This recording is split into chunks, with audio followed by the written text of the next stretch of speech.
Hello guys, welcome back to PC वाले YouTube channel. And आज की वीडियो में हम बात करने वाले हैं एनवीडिया के 7 नैनोमीटर वाले ग्राफिक्स कार्ड के बारे में। अब आप में से कई लोग बोलोगे यार अभी तो यार 16 सीरीज है, 1650 1660 वो ढंग से लॉन्च नहीं हुए। मतलब जब मैं ये वीडियो बना रहा हूँ उससे कुछ दिन पहले 1660 लॉन्च हुआ है, 1650 अभी लॉन्च नहीं हुआ जिसके रूमर से आएगा। ठीक है, हो सकता है कोई 1630 नाम का ग्राफिक कार्ड भी है 1030 की जगह पे, वो अभी लॉन्च नहीं हुआ। और मैं बात कर रहा हूँ अभी 7 नैनोमीटर के नए ग्राफिक्स कार्ड के बारे में। तो ये क्या लफड़ा है? क्या मैं पागल हो चुका हूँ? क्या मैंने सस्ता नशा किया है, या मैंने भांग चढ़ाई हुई है, या मैं क्या कोकेन लेके बैठा हुआ हूँ?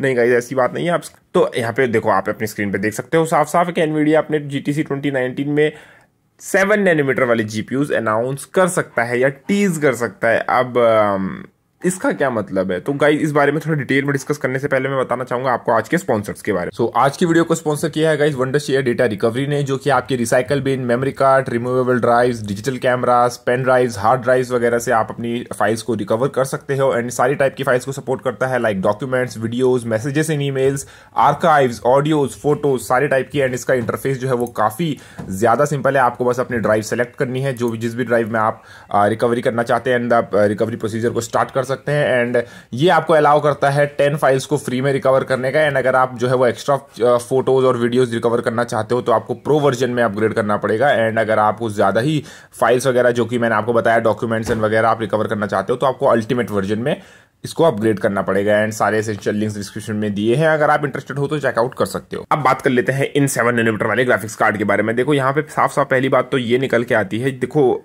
ये उन लोगों के लिए है जो थोड़ा बहुत टेक्निकल स्टफ में जाना चाहते हैं, या फिर जो थोड़ा बहुत जिनको सुनना अच्छा लगता है, क्योंकि इसमें थोड़ा बहुत मैं कुछ बाहर की चीजें भी इंक्लूड करूंगा। ठीक है, अब जरा मेरी बात ध्यान से सुनो।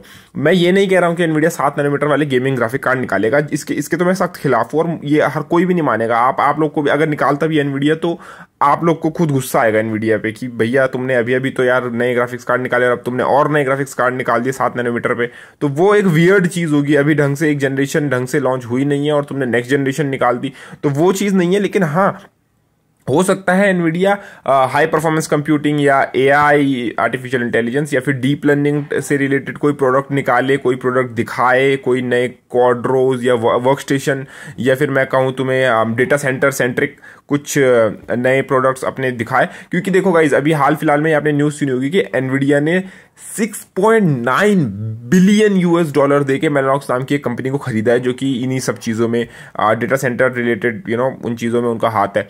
सो एनवीडिया जो है वो अपना हाथ गेमिंग से थोड़ा बहुत डाइवर्ट करके डेटा सेंटर्स की तरफ जा रहा है, यानी डेटा सेंटर्स की तरफ डाइवर्ट कर रहा है। हालांकि अभी के टाइम पे एनवीडिया का जो रेवेन्यू है उसमें जो है वो मेजर पार्ट जो है वो गेमिंग का ही है। मतलब वो अपनी जो उनकी कमाई है वो उनको गेमिंग से ही होती है, एंड डेटा सेंटर से भी होती है उनको सेकंड नंबर पे। बट जितनी वो गेमिंग से, मतलब जितनी वो डेटा सेंटर से कमाते हैं उससे 3 गुना ज्यादा वो गेमिंग से कमाते हैं, गेमर से।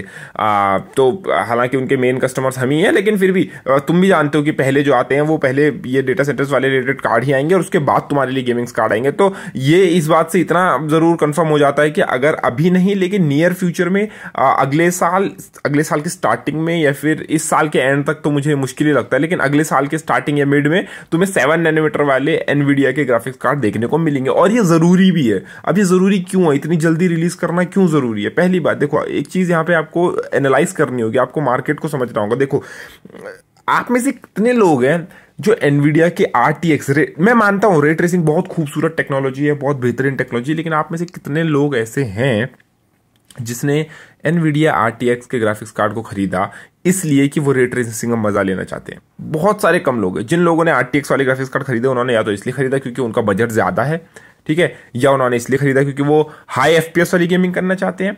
ठीक है, उन्होंने, मुझे लगता है कि बहुत 100 में से शायद सिर्फ 5 लोग ऐसे होंगे जिन्होंने एक्चुअली रे ट्रेसिंग के मजे के लिए ये ग्राफिक्स कार्ड लिए होंगे। ठीक है, अब जो मार्केट है वो कहां जा रहा है आप मुझे खुद बताओ। अगर मैं अभी कमेंट नीचे पिन करूं कि एक कमेंट में लिख दूं कि बैटलफील्ड 5 में आरटीएक्स ऑन करके खेलने वाले गेमर्स हिट लाइक बटन, ठीक है, और एक मैं कमेंट लिखूं कि एपेक्स लेजेंड या पबजी या फिर Fortnite players will hit like, ठीक है, तो आपको क्या लगता है कहां पे ज्यादा लाइक्स आएंगे? फोर्टनाइट वाले और एपेक्स लेजेंड्स और पबजी वाले सेक्शन में, या फिर बैटलफील्ड और आरटीएक्स वाले सेक्शन में?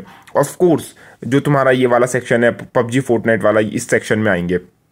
अब देखो साफ सीधी बात है। देखो पहली बात तो जो इस बैटल रॉयल गेम्स है वो आजकल बहुत पॉपुलर हो रहे हैं, ठीक है। And battle royal games popular तो हो ही रहे हैं। इनको खेलने के लिए तुम्हें कोई हाई एंड ग्राफिक्स कार्ड नहीं चाहिए। तुम्हें एक बेसिक नॉर्मल 1050 Ti 1060 जैसे ग्राफिक्स कार्ड से भी नॉर्मल तुम कर सकते हो। उसमें कोई 2080 Ti जैसा RTX वाला गेमिंग ग्राफिक कार्ड नहीं चाहिए इनको खेलने के लिए। तो एक बजट बिल्डर जो है ना, वो एक गेमिंग मार्केट में, मतलब उसे अगर एक गेमर का टैग चाहिए, वो गेमर बनना चाहता है, तो उसको ज्यादा खर्चा नहीं करना है 1-2 लाख का ग्राफिक्स कार्ड बेच के। लेकिन एनवीडिया RTX टेक्नोलॉजी को पुश कर रहा है। एनवीडिया RTX सीरीज को बना रहा है, वो RTX को बेचना चाहता है, प्रमोट करना चाहता है। तो वो कैसे होगा? अभी तुम भी जानते हो कि गेम्स में इतने अच्छे से इंप्लीमेंटेड नहीं है RTX, और RTX इतना अच्छे से परफॉर्म भी नहीं कर रहा है। हालांकि पैचेस के बाद से परफॉर्मेंस बढ़ गई है, बट जितना एक्सपेक्टेड है उतना वो नहीं दे रहा है परफॉर्मेंस। तुम भी जानते हो, क्योंकि वो तुम्हारी जो परफॉर्मेंस है वो उसको बहुत ज्यादा कट डाउन कर देता है, रे ट्रेसिंग जैसी तुम ऑन करते हो गेम में। तो अब जब तुम 7 नैनोमीटर पे अपने प्रोडक्ट बनाओगे, तो 7 नैनोमीटर पे जब तुम प्रोडक्ट बनाओगे तो 7 नैनोमीटर पे देखो प्रोसेस श्रिंक होगी, तुम ज्यादा चीजें उसके अंदर डाल सकते हो, ज्यादा RT कोर, ज्यादा टेंसर कोर, ज्यादा तुम CUDA कोर्स वगैरह डाल सकते हो। डाई साइज क्या पता तो एनवीडिया सेम रखे, उतना बड़ा जितना अभी है ट्यूरिंग का, ठीक है। तो मे बी तुम्हें रे ट्रेसिंग परफॉर्मेंस डबल देखने को मिल जाए। तो ये सब चीजें हैं। एनवीडिया को अगर RTX को पॉपुलराइज करना है, वो चाहता है कि RTX फेमस हो, रे ट्रेसिंग की तरफ लोग बढ़े। और ये जो लोग आजकल, तुम मुझे खुद बताओ, तुम कितने लोगों को जानते हो जो अभी बैटलफील्ड 5 खेल रहे हैं रे ट्रेसिंग ऑन करके, और तुम कितने लोगों को जानते हो जो एपेक्स लेजेंड और PUBG ऐसे गेम खेल रहे हैं? मेजॉरिटी ऑफ लोग इस तरफ को जा रहे हैं, जो तुम्हारा ये कौन सा क्या बोलते हैं उसको, बैटल रॉयल गेम्स, ठीक है, इस तरफ जा रहे हैं। तो एनवीडिया वो नहीं चाहता है, एनवीडिया RTX को पॉपुलराइज करना चाहता है। अब इसके पीछे एक बहुत बड़ी डीप मार्केट स्ट्रेटेजी की स्टडी करनी पड़ेगी तुम्हें, तब तुम समझोगे एनवीडिया RTX की तरफ लोगों को क्यों पुश कर रहा है। बट हाँ, एनवीडिया ऐसा कर रहा है, ठीक है। और ये अच्छी बात भी है। रे ट्रेसिंग जो है वो तुम्हें एक अलग सा रियलिस्टिक चीज दिखाती है गेम में, तुम्हें गेम जो है वो ज्यादा रियलिस्टिक लगता है। फ्यूचर गेमिंग का यहीं पे है, अगर मैं सही बोलूँ तो। हालांकि बैटल रॉयल भी अपनी जगह पे सही है, बट हाँ, अगर तुम्हें ग्राफिकली बात करनी है, तुम्हें दिखाना है कि पास्ट में गेम कैसे होते थे और अब फ्यूचर कैसा है गेमिंग का, तो हाँ, रे ट्रेसिंग की तरफ तुम्हें जाना पड़ेगा।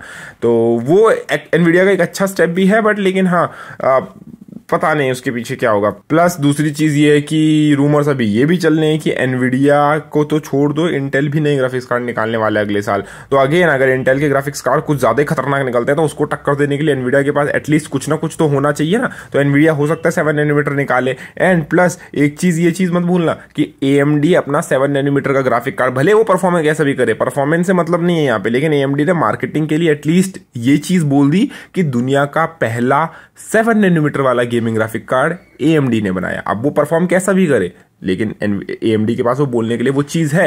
तो एनवीडिया भी इस लाइन में अपने आप को लगाना चाहता है, उस 7 नैनोमीटर की लाइन में। एंड वो ऑफ कोर्स अपने लिए 7 नैनोमीटर वाले ग्राफिक्स कार्ड पे रिसर्च कर रहा होगा अभी बैकग्राउंड पे। एंड तुम भी जानते हो कि जो सेल्स हैं वो रे ट्रेसिंग वाले जो ग्राफिक्स कार्ड है इनकी कम है। एनवीडिया $1.5 बिलियन के नुकसान पे है because of crypto currency crunch.